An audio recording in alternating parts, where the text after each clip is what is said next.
Welcome back to another edition of Everything Football 62. I'm your host, Jonathan Big Tex Johnson.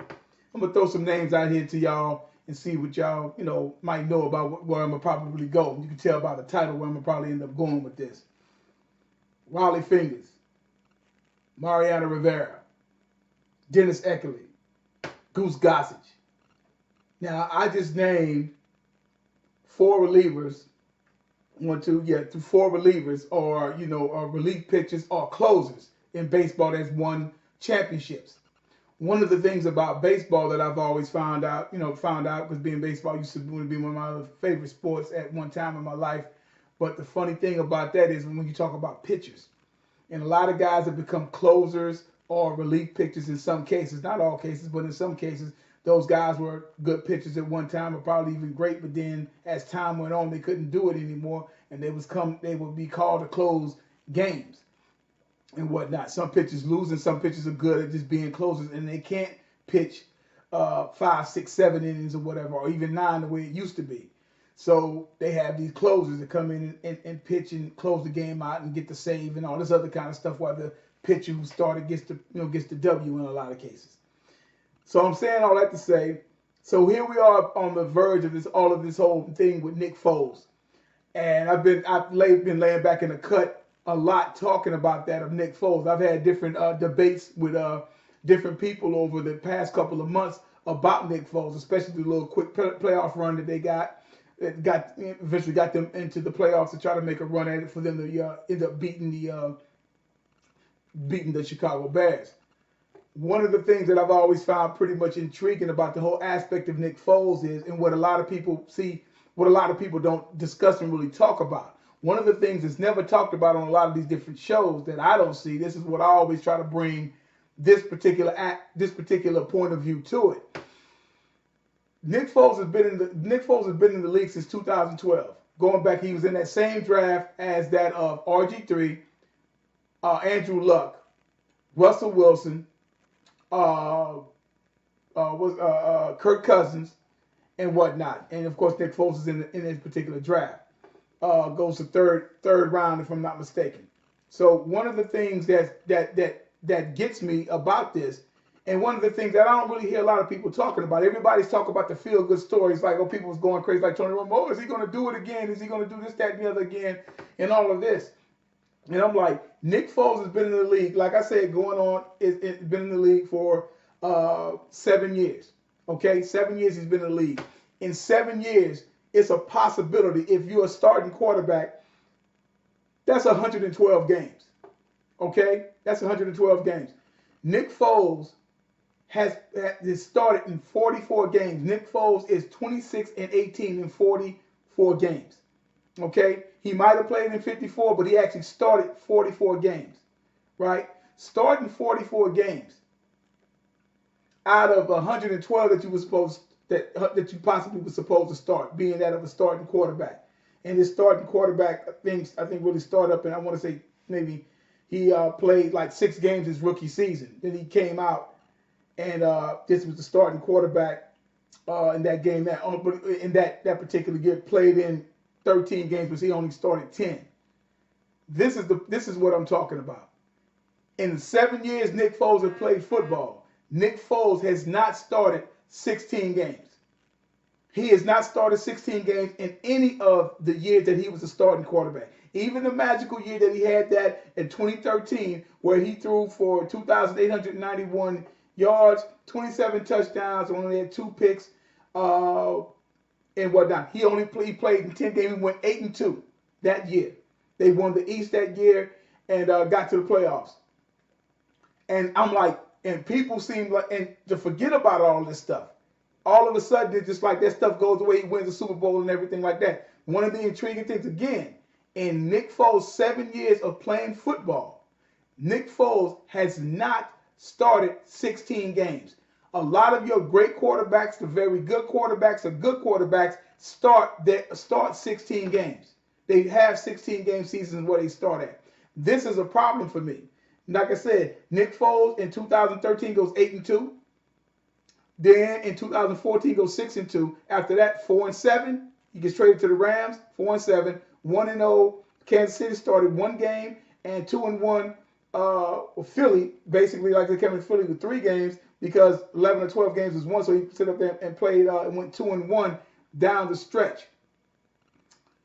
And see, that's what I'm speaking about. And then when he was getting ready to have the magical run with the playoffs, and he's gonna do it again. And his value was going up because he won a Super Bowl and all that. Look at it from this perspective here. Let me just go back because he's coming from out of the NFC East.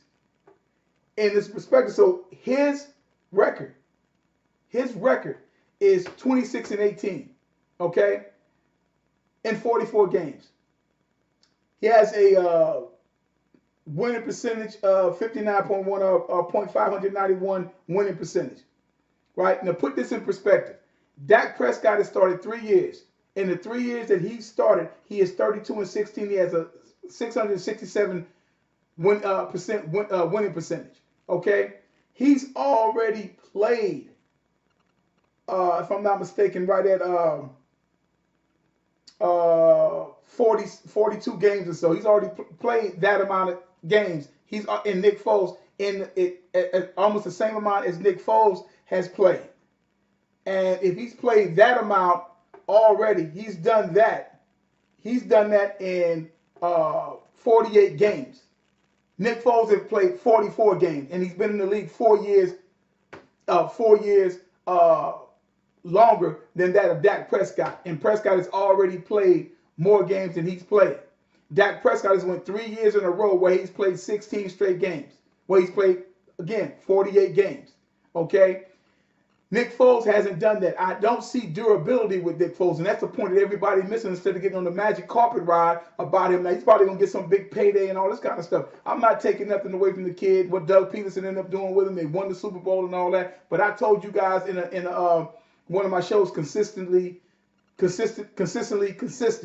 right? I was telling y'all that a person who's been in the league, a quarterback or whatever player, whatever, but especially quarterback, because that's what we're talking about here, they're going to sit up there and be who they are in the 4 or 5 years that they've been in the league. So even when Nick Foles started out this season, it didn't start good for him. As soon as it looked like it wasn't right, they hurry up and threw Carson Wentz in. Okay? They hurry up and threw Carson Wentz in. He ended up, basically playing in 5 games, and it went 4-1 down the stretch. If you are a decent quarterback and you're on a team, so that's what I'm saying. We speak about all these different things that can happen when you get ready to go into a playoff run. When you get ready to go off a playoff run, you want everything clicking, right? So when Carson Wentz got hurt in the game against the Rams back in the 2017 season. And Nick Foles came in and did what he did, and then he made that run, and they got there to the Super Bowl and won and whatnot. All he had to do was he had the keys to mom and dad. All he had to just don't wreck it, right? It was shaky when he started out as the starter this year because Carson Wentz was still hurt. As soon as it got a little shaky, they hurried up and got Wentz back up in there. Now Wentz is another issue. I'll get to that later. Nick Foles, again, has not played 16 games, and I'm always leery of that. The same thing I was telling everybody, these different 49er fans that I was going back and forth with about Jimmy Garoppolo, and I'm like, okay, all that stuff you're talking about with Colin Kaepernick, he's a bum now, he's this, that, and the other, and all that, he's not really no great quarterback, he ain't this. That's all I asked for. I didn't ask for them to go 12-4. I started that, and I said, nah, don't even do it. Let Jimmy Garoppolo make at least, can he start 16 games? And y'all already see what happened with that. You have to play. Mount Rushmore quarterbacks are known for their durability. Okay? And already, like I said, out of 112 games that could possibly be played by a quarterback that was taken in the 3rd round, that was a starter in this league. He's started 44 games. So it's 68 games, if I'm not mistaken, that he hasn't really played in, or whatever, which is almost close to almost 2 seasons that he didn't play, or that he wasn't even being basically utilized at all. So he has an opportunity to literally close. You follow what I'm saying? You catch any ordinary quarterback to just say when Jacksonville played New England in the AFC Championship game, do you know how many different quarterbacks that could have closed that game? That's in the NFL? That they didn't have to be high tier quarterback, just a regular NFL quarterback that possibly could have closed in that game.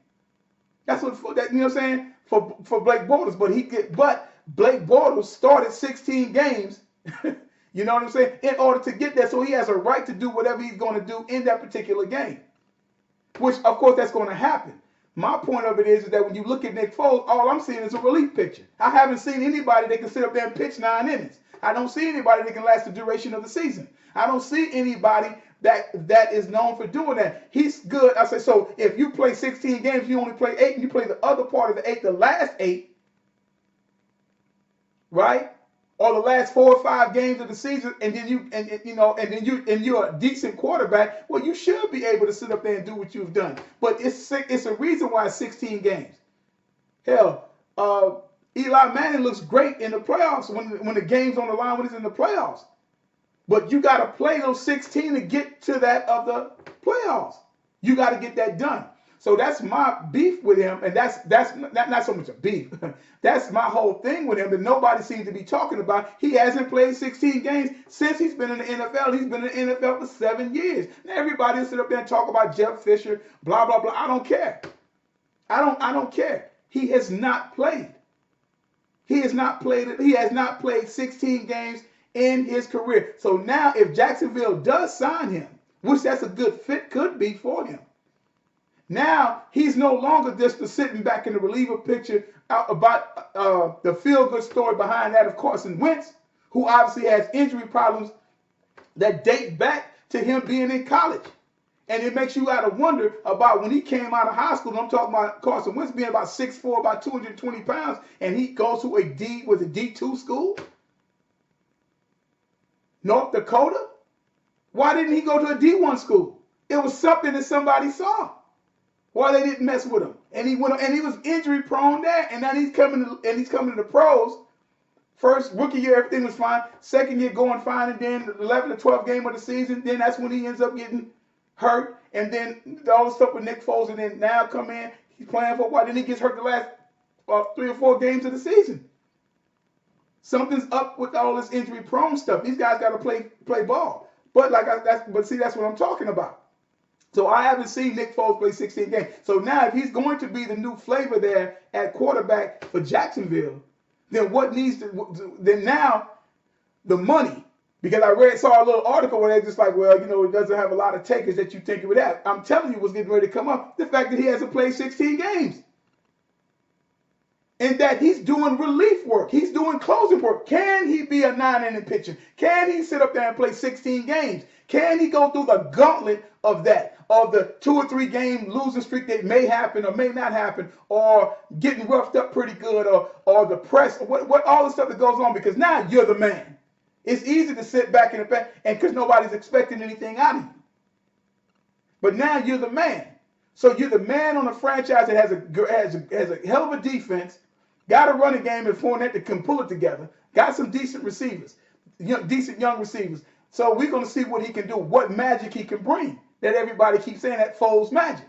So we want to see what he's going to bring. And like I said, he hasn't played 16 games in the 7 years that he's been in the league. Can he run the gauntlet and be that guy? Time is going to only tell. I personally don't see it, but that's just me. But I'm just bringing this up because I don't hear anybody else talking about it. That's why I do these shows. I listen to all the stuff these guys say, and a lot of times these guys don't even talk about that, and they miss that point. He does not played in 16 games since he's been in the NFL, and he's been in the NFL 7 seasons. He's getting ready to come into his 8th season, and you ain't played 16 games. So a part of him is fresh as a daisy. This is not closing work, though. All the great quarterbacks, look up all the NFL quarterbacks that have won Super Bowls and see where the closest thing you get to somebody like Foles is probably somebody like Jeff Hostetler. Can he be that? Can he be that of Jeff Hostetler? He's already pulled that. So we're going to see what happens with that. Ivala, we're going to see. But that's what I'm saying. So these quarterbacks is not playing these games and not playing full 16 games. I have something to say about that. But we're going to see what happens with that. Well, y'all check me out. Just subscribe to the page. If y'all got anything you want to add about this particular subject, go ahead. Hit that like button, subscribe, share. Check me out over on Twitter. Everything Football 62 on Twitter, Ben 62. and whatnot, and check it out and everything. And like I said, leave some comments below, and we go with it. I'm just gonna do this show tonight, but I got a couple other things I'm gonna be speaking about real soon. The next few days, do a few shows and stuff like that coming up of all this stuff happening right now. You guys have a good one. Like I tell y'all, there is no GOAT, no greatest of all time, as long as time is still going on. You guys have a good one.